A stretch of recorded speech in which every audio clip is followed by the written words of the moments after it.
انتي الأولى النهاردة في لقاء مع مدربة التنمية البشرية التي أحبت الثقافة الإسلامية وأرادت أن تثبت أن القواعد السلوكية الصحيحة ترجع إلى الإسلام. هنقرب أكتر من الدكتورة ميسون الفيوم.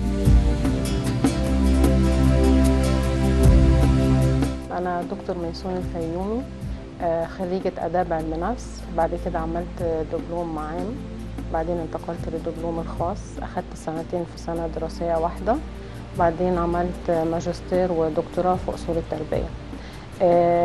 أنا كنت غاوية علم نفس بشكل غير عادي، يعني من تقريبا وانا في ثالثه اعدادي كان اي حد يسالني انت نفسك تدخلي ايه، انا محدده هدفي اني انا ان شاء الله اداب علم نفس ايا كان مجموعي، لاني كنت دايما عندي قناعه ان الكون ده كله اتخلق علشان الانسان.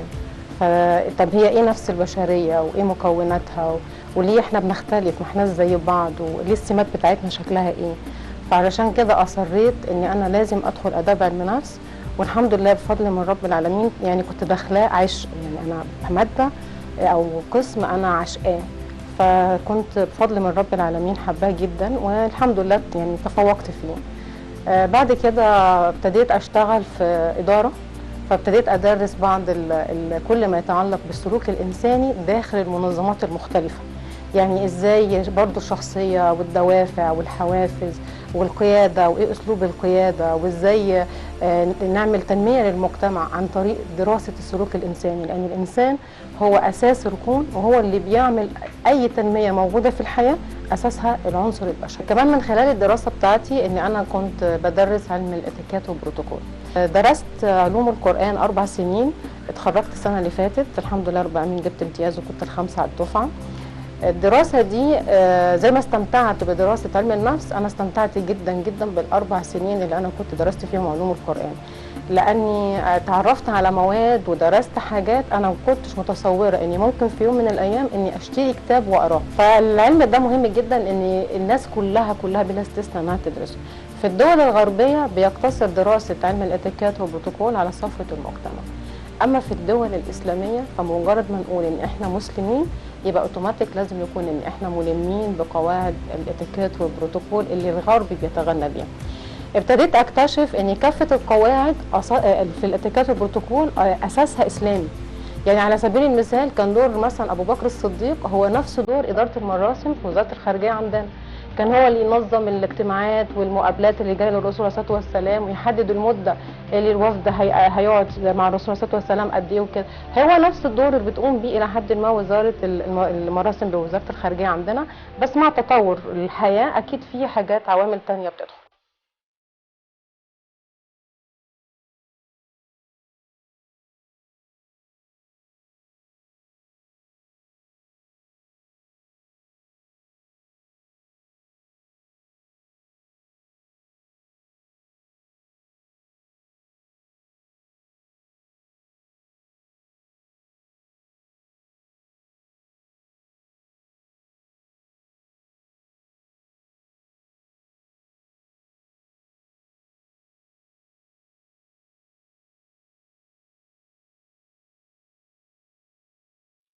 ازاي اقضي يومي؟ طبيعي الحمد لله. الواحد يعني انا من الناس اللي بحب انام بدري واصحى بدري، لكن ده ساعات في الصيف بالذات ما بيبقاش متوفر ليا، لان طبيعه الاجازات والولاد وكده فلازم اكون متواجده معاهم. انما انا في العادي في الشتاء لازم ابقى نايمه بدري، بصحى بدري، ابتدي يومي بالصلاه وقرايه القران، ده الورد بتاعي اليومي الاساسي. لو ما كانش عندي شغل بنتي بتصحى من الصبح، بلبسها، بتظبط نفسها، بجهز لها حاجتها كلها، بتروح المدرسه، ببتدي انا ادخل على المكتب بتاعي، والمكتب ده اساسي في حياتي، لان انا من الناس لو ما قضيتش يوم كام ساعه 3 4 ساعات قاعده في المكتب اذاكر اقرا اكتب، احس اليوم اللي يضيع مني من غير ما اعمل الموضوع ان انا ابقى متواجده في مكتبي، احس ان في حاجه في حياتي ناقصه. برضو بستعجب قوي هتلاقوني كل حاجه بتكلم فيها بشير بيها للدين الاسلامي. الدين الاسلامي ظبط لنا وقتنا في حياتنا، يعني احنا بنصوم في ميعاد، ما اقدرش اصوم في اي وقت، بنحج في ميعاد، بنأدي الزكاه لازم يبقى معانا فلوس ويعدي عليها الحول كامل عشان نديها فلوس. يعني نطلع فلوس الزكاه. فلما نيجي نبص الاذان الصبح ليه ميعاد، والظهر والصلوات ليها ميعاد. طب لما حياتنا ربنا سبحانه وتعالى ظبط لنا الحياه كلها، امتى الشمس تطلع وامتى الشمس تغيب، وامتى نصلي وامتى نزكي وامتى نصوم وامتى نحج، طب ازاي يبقى احنا ما عندناش قيمه للوقت؟ ما عنديش وقت ان انا اضيعه في كلام فاضي للامانه. بحب حتى لو هضيعه في كلام يعني ممكن فور فن ان انا اقعد مع ولادي اتكلم معاهم نخرج مع بعض، وده ما بيبقاش كتير قوي لانه بيبقى مشغوليات. بحب ان انا اقرا مع بنتي بالذات الصغيره، لما هم كانوا ولادي الصغيرين احمد ويوسف، لما كنت بقعد زمان وهم صغيرين كنت لازم قبل ما يناموا اقرا لهم قصص الانبياء، قصص الصالحين وهم اطفال صغيرين، بعض التفسير البسيط للايات اللي بيصلوا بيها، بحيث ان هم ازرع فيهم ان هم اطفال بطريقه التربيه الغير مباشره على اهميه الصلاه واهميه ان ربنا سبحانه وتعالى يكون دايما راضي عنا. طبيعي زي اي ست بيت، انا وظيفتي الاساسيه اني اكون ربة منزل، فالبيت لازم بياخد جزء برضو من وقتي. طبيخ، توضيب البيت. انا بحب الشقه بتاعتي قوي، يعني احب اني انا اللي اعملها بنفسي. بيبقى عندي حد بيساعدني وكله، بس انا يعني مش بتكبر اني انا اكنس، امسح، اغسل، انظف، اطبخ، اغسل خضاري بنفسي، اعمل حلويات، اجهز اكل، اعمل عزايم، لاني بعتبر ان ده وظيفتي الاساسيه، تجهيز حاجه المنزل، بالاضافه الى ازاي اربي ولادي، بالاضافه الى توطيد العلاقات ما بيني وما بين زوجي. ده رقم واحد في حياتي. لو في اي حاجه من شغلي هتاثر على الواجب ده، انا اول واحده هقعد في البيت. يعني انا مش مع الست ابدا اللي هي عايزه تخرج وتشتغل وتثبت نفسها بس على حساب جوزها وبيتها واولادها، لاني بحس لو انا ناجحه في بيتي يبقى انا لازم هبقى ناجحه في اي مجال تاني. لو انا فشلت في البيت يبقى انا اكيد مليون في المية ان انا هفشل بره، لان هي برضو انا ككل متكامل كانسان، ما اقدرش افصل عامل عن جزء، يعني جزء مني عن جزء اخر، فانا كل متكامل.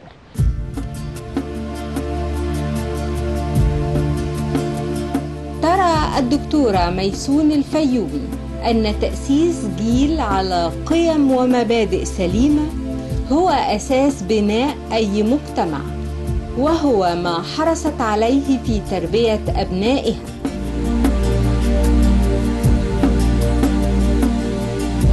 دلوقتي أنا عايزة أعرفكم بقى على أسرتي، مملكتي، حياتي كلها. محمد جوزي مهندس معماري.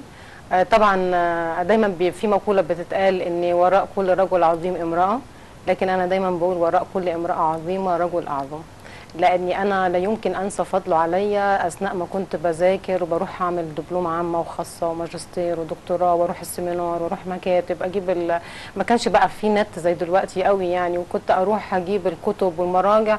كان عندي ابني احمد وكان عندي يوسف، فكان الحقيقه ممكن ان انا كنت ساعات اسيب الولاد معاه وكان يقعد معاهم، فانا طبعا يعني لا يمكن انسى حاجه زي كده، وهو باستمرار بيدفعني للاحسن. يعني حتى ممكن اجي اقول له في كذا كذا ايه رايك، انا مش حابه قوي، يقول لي لا روحي اعملي اتعلمي. الحقيقه فانا لا يمكن طبعا انسى فضله العلمي عليا مطلقا. ابني احمد الكبير طبعا اول ابن خلفته، فهو قرة عيني زي ما بيقولوا. قريب مني قوي قوي قوي. مش معنى كده ان ولادي الباقيين مش قريبين، لكن دايما بحس انه بيحس بيا قوي يعني، وما بهونش عليه خالص. عندي ابني يوسف بس هو للاسف مش موجود، عنده ارتباطات خارج المنزل، كنت اتمنى انه يبقى مشارك معانا. يوسف رايح تالتة تجارة. احمد خلص هندسة عمارة، وان شاء الله يبقى يعني ينطلق للحياه العمليه وربنا يوفقه فيها. عندي بقى نور عيني زينه بنتي الصغيره. طبعا هي الفرق بينها وبين اخواتها يعني لحد ما كبير شويه، لان انا كنت مكتفيه باتنين بس، كان والدي الله يرحمه كان دايما يعني يدعي لي ان ربنا يرزقني ببنت، علشان كان دايما بيقول لي انت كنت حنينه قوي علينا، فلازم ربنا هيديكي بنت عشان تبقى حنينه عليكي. وبالفعل سبحان الله بس جت زينه، بس للاسف الشديد هي جت بعد ما والدي توفى ربنا يرحمه. زينه بنوتي رايحه 5 ابتدائي. ساعات بتبقى هي الميس بتاعتي، بتيجي تشرح لي كل حاجه خدتها في المدرسه وتقعدني قدامها على المكتب وتشرح لي، وانا اعتقد ان هي عندها ملكات الشرح ان شاء الله هتبقى كويسه. بتحب الرسم، بتحب الموسيقى، بتحب الطبيخ، طبعا بتساعد في حاجات كتيره قوي. ودلوقتي هسيب الميكروفون مع كل واحد يعرف نفسه يعني او يعني يتكلم عن حياتنا كأسرة. هبتدي بمحمد. اشكر ربنا ان هو اكرمني بيها. هي الحقيقه دايما لما انا في البيت مع بعضينا دايما بتاخد بالها من الولاد، دايما بتزرع فينا الحاجات الكويسه من ناحيه الدين ومن ناحيه الحاجات دي، تهتم بالولاد، تهتم بالصلاه، تهتم بالحاجات دي. فهي اساس البيت. احنا دايما طول النهار كلنا بره، هي في البيت هي الاساس بالنسبه لنا، تاخد بالها من كل حاجه من ادق التفاصيل. حتى لو انا فاتتني حاجات وانا في الشغل هي بتبقى دايما ورايا وتفكرني باللي انا نسيته بالنسبه للاولاد، وتاخد بالها من الاولاد كده هو. فربنا يبارك لي فيها. احنا على طول ماما يعني دكتورة ميسون لمانا في البيت بتعلمنا الأسس ان احنا ازاي نكون عيلة، ازاي نخلي بالنا من بعض، نحافظ على بعض. بتزرع جوانا كل القيم الكويسة اللي هي بتبتدي تكلم الناس عليها. بتحرص فعلا ان هي على طول مجمعانا مع بعض، حطانا دايما يعني هدف الأول في حياتها ان احنا نفضل كلنا ملمومين حواليها مهما كان في ظروف، مهما ما كانش في ظروف. يعني ربنا يخليها لنا ويقدرنا على طول نرد لها الجمايل اللي هي عملتها معانا. يعني برضو من اهم القيم اللي هي علمتنا ان احنا نبتدي نتلم كلنا كأسرة مع بعض، نحاولش ان احنا نبعد عن بعض. انا كشاب انا خلصت هندسة وجالي فرصة شغل كويسة جدا بره، بس اهتميت ان انا اكون جنب العيلة ونفضل كلنا ملمومين مع بعض، ورفضت ان انا اسافر او ان انا اسيب البلد هنا علشان نفضل احنا كعيلة موجودين مع بعض. دي من اهم الحاجات اللي ماما غرزتها فينا الحمد لله. ابتدت تعلمنا برضو القيم الكويسة، تربينا على الدين، تربينا على الاتيكيت، تربينا على ان احنا نعمل الصح على طول. على طول لما انا جنبها على طول حاسة بينا. يعني على طول احنا كأسرة الحمد لله كلنا بنحس ببعض، كلنا قريبين من بعض، اللي عنده مشكلة الباقي كله بيشيله. عايزه اسال زينه بقى دلوقتي، هي دايما بقى الميس بتاعتي اللي دايما بتشرح لي حاجات جميله قوي في البيت وبتساعدني. اتعلمتي بقى ايه يا زينه من قعدتنا بقى انا وانتي كده مع بعض؟ اتعلمت ان حالتك طيبة قوي، يا رحل. وحالتك كمان بتعلمينا حاجات جميلة، ان احنا منفرطش في بعض ودايما نكون حريصين ان احنا دايما نحب ما هو لازم بعض. انا لازم ابقى، لان انا دايما بشوف ان دور الام حقيقي هي رقم واحد في البيت والاولاد. ممكن الام ساعات تيجي على نفسها في حاجات كتيره قوي علشان المركب لازم تمشي والبيت لازم يعدي.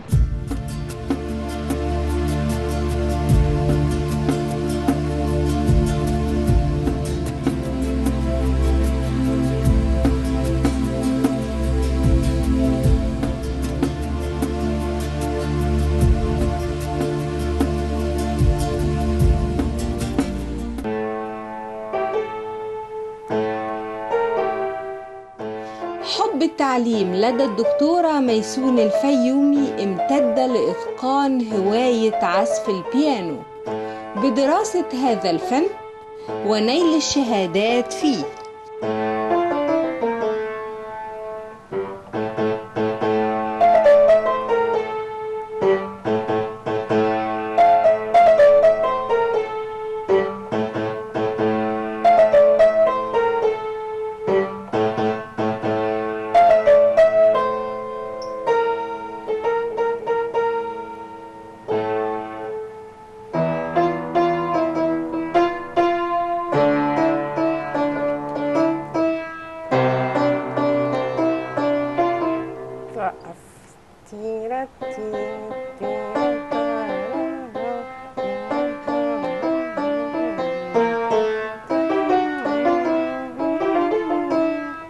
ربنا سبحانه وتعالى خلق لنا نعمة كبيرة قوي وهي نعمة العقل.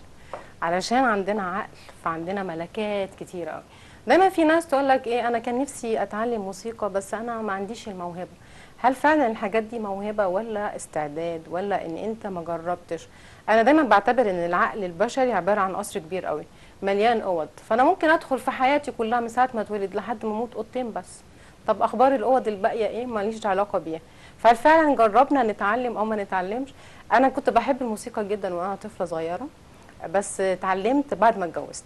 يعني بعد ما اتجوزت ابتديت قبل ما اخلف ابني احمد، ابتديت ان انا اروح واتعلم، عملت امتحانات بالمراسله لبريطانيا، والحمد لله رب العالمين كنت بكمل نوته وبالف نوته. بس الكلام ده كان من عمر ابني احمد، فيعني عندي ذكريات مش كتيره قوي في البيانو. كان الجانب النظري اكتر من الجانب العملي. لكن انا دايما بقول الانسان اللي عنده او عايز يكتشف ذاته اكتشف ذاتك وغوص جوه نفسك وتقدر تطلع اي حاجه انت عايز تعملها. مفيش حاجه في الحياه اسمها مستحيل طالما انت جربت. لما تجرب مره ومرتين وثلاثه وتفشل قول ان انا مش قادر اعمل دي. اهميه الدراسات في حياتي اللي انا درستها، انا بعتبر ان اي معلومه او اي حتى ممكن تبقى باراجراف صغير قوي او كتاب انا قريته او خبر في مجله، لو ما غيرش حاجه في شخصيتي يبقى الكتاب ده ملوش قيمه في حياتي. لان المفروض العلم سبحان الله سبحان الله اول كلمه نزلت على الرسول عليه الصلاه والسلام كانت كلمه اقرا. اكيد ربنا سبحانه وتعالى ما نزلهاش كده اعتباطا، اكيد هي كلمه مقصوده. لو احنا فعلا عرفنا قيمه العلم هنعرف قيمه العمل، ولو عرفنا قيمه العمل هنعرف قيمه الانتاج. اكيد احنا كلنا في الوقت الحالي محتاجين ان احنا ننتج، محتاجين ان احنا نشتغل. لان احنا لو اشتغلنا كويس بما يرضي الله، مش ان انا رايح الشغل وجاي من الشغل، لا، انا رايح اشتغل علشان انتج، علشان اراعي ضميري، علشان انمي مجتمعي. لو احنا كلنا بدأنا بنفسنا، بالفعل ابدأ بنفسك، لو احنا كلنا بدينا بنفسنا مؤكد 100% ان في خلال سنوات قليلة لازم يكون البلد دي ليها وضع تاني خالص. فدايما عايزين نتعلم يا ريت مع بعض، ابدأ بنفسك. العمل عبادة، لأن حتى الرسول عليه الصلاة والسلام قال إذا قامت الساعة وفي يد أحدكم فسيلة فليغرسها. طب ما هي الساعة بتقوم، إيه قيمة إن أنا أزرع شجرة أو أزرع زرعة في الأرض والساعة هتقوم؟ لا، ده ربنا سبحانه وتعالى الرسول صلى الله عليه وسلم هنا عايز يعلمنا قيمة العمل. يعني طول ما أنت فيك نفس، طول ما أنت قادر تنتج، طول ما أنت واقف على رجليك، الحمد لله يا رب العالمين، اشتغل، نمي نفسك. نفسي أقول كلمة لربات البيوت، يعني أنا عايزة أقول كلمة لأي ست بيت. اوعي تتصوري ان دورك قليل، بل على العكس انت دورك كبير جدا جدا جدا، بس ما تسيبيش نفسك من غير ثقافه. يعني دلوقتي في تقدري تعملي توعيه صحيه كله على النت، تقدري تعملي توعيه حتى في انك تتعلمي اكلات جديده، تتعلمي ستايل جديد، ازاي تتكلمي، ازاي تتعاملي، ازاي تحسي بنفسك. يعني انا دايما اقول فاقد الشيء لا يعطيه. انا لو حبيت نفسي قوي لازم هحب غيري، لو اخلصت لنفسي قوي لازم هخلص لغيري. فيا ريت تعرفي قيمه نفسك. انا نفسي كمان اقول لكل ست حاولي لما تبصي في المرايه يعني تحسي انك جميله، لان ربنا ادى كل واحد حته اكيد هو متفوق فيها او هي جميله قوي فيه.